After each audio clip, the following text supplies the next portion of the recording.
Hoy, nandiyan ka wala. Meron tayong bisita. Ayan, ito si Bless the Grab driver, ang Iya. inyong lingkod. siyang lady Grab driver. Gusto ko na malaman, gaano ka nakatagal Sa Grab. sa Grab? Ilang taon ka na sa Grab? 2017, nag-start ako mag-Grab. Pero before, 2017 na ako sariling unit. So nawala. Nagkaroon ng problema, nasanla. So hindi ko na magamit. Nagkaroon ng problema, may yung province. So, naabutan ako ng pandemic doon. But after pandemic days, sabi ko walang mangyari sa akin dito sa probinsya. Mahirap ka naman talaga buhay sa probinsya kapag wala kang kita. So, nag-decide ako bumalik dito sa Manila.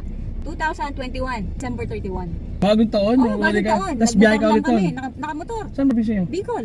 From Bicol to Oh, Manila? nakamotor. So 12 hours. 13 hours actually. Yung nakakotse nga, yung takboy nyo. So ayun, hindi nag-start ako sa Grab. Boundary pa lang ako nung una kuya. So nag-isip ako kaya yung una kong sinampahan na sasakyan dahil wala na akong sasakyan, nag-boundary na lang. 3 days in a week lang ako nagbabiyahe. Hati kayo? Oo, hati kami. So mahirap. Medyo mahirap yun. Oh, ang pinaka number one issue ay yung gas. So after 7 months ko doon sa dati kong operator, so nakahanap ako ngayon ng bagong operator. Yung bagong operator ko ngayon, 1 month boundary system. Pero ginawa niya, pinahulog boundary niya sa akin yung sasakyan, 2022. Hanggang ngayon, sa akin pa yung unit. By next year, matatapos na tayo. Yun, praise God. Ang galing, di ba? Magaling talaga si Lord kasi Talagang lahat si Lord. ano no, tiyaga lang talaga yung sikreto Oo, dito sa tiyaga, biyahe. diskarte. Wala yan sa sipag eh. Kasi kung masipag ka naman at kinabukasan, tatamad-tamad ka, wala rin. Kailangan mo rin samahan siya ng diskarte kasi hindi ka pwedeng palaging tumatakbo sa kalsada. Ang gas mo nauubos no. Pag diskarte at pinaka-importante sa lahat ay ang pananalig sa Panginoon. Saan ang pinakamagandang diskarte na ginagawa mo yun? Mas Ngayon, malaki yung income mo. dati kasi ang ginagawa ko, Daddy Oma, hindi ako nauwi. So meron Sa akong kalsada ka natutulog. Oo, may damit ako sa likod. Marami akong gamit dyan kung i-check mo. So nandiyan Hindi yung ba mga delikado damit ko. yun para sa babae? Wait, meron akong worst experience pero hindi naman nangyari. Feeling ko lang. One time, sobrang antong ko, natulog ako sa may parang, basta part ng Manila yun. Nag-park ako ngayon.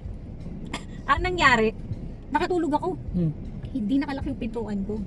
Nung start no na natulog ako sa kalsada, simula nun, wala siya ginagawa kasi delikado talaga. Delikado yun. Yung mga lalaki nga, mga grab driver, pag nakatulog, minsan nakapagtitripan lang. What more? Ikaw na babae. So, vice ko lang din, huwag mong gagawin yan. Oo, sa tagal ng grab driver, matutulog ako, terminal. Hindi ako, pag yung di ko na kaya umuwi, tulog muna ako. Oo, best talaga yun na matulog tayo. Kasi yung pera, kikitain natin yan, mga Totoo kapatid. yun. Kikitain mo yan, pero yung aksidente, segundo lang, na maidlip ka dyan. Hindi mo alam kung sa ospital o sa sementeryo yung punta mo. So, ayun, Gles, no? Ano yung ma-advise mo dun sa mga babae na gustong pumasok dito sa community? Gusto kong ipayo sa inyo mga bossing ko, no? Sa lahat ng mga kapwa ko lady drivers dyan na gustong pumasok sa Grab, ang ganda pala maging isang lady Grab driver kasi bukod sa nakakapasyal ka na, kumikita ka pa. At the same time, alam mo na namimit na mga iba't ibang klase ng tao. Malakas ang tips sa mga lady driver, Totoo eh, yan no? kuya, ang dami kong tip. Kaya kung mapapansin mo lahat ng mga post ko, minsan magugulat ka lang, uy, 1,500, diba? Lady grab driver, malakas ang tip eh. Oo, Gulat yun. ako eh. Maganda kasi pag nag-iisang driver ka talaga, Grab driver ka, dito mabilis ang pera, makakapag-ipon at makakapag-ipon ka.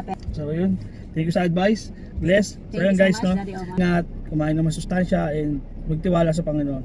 So yun lang, no? Maraming salamat. Yung mga advices naman namin, pwedeng yung sundin, pwedeng hindi. God bless. Ingat. Thank you.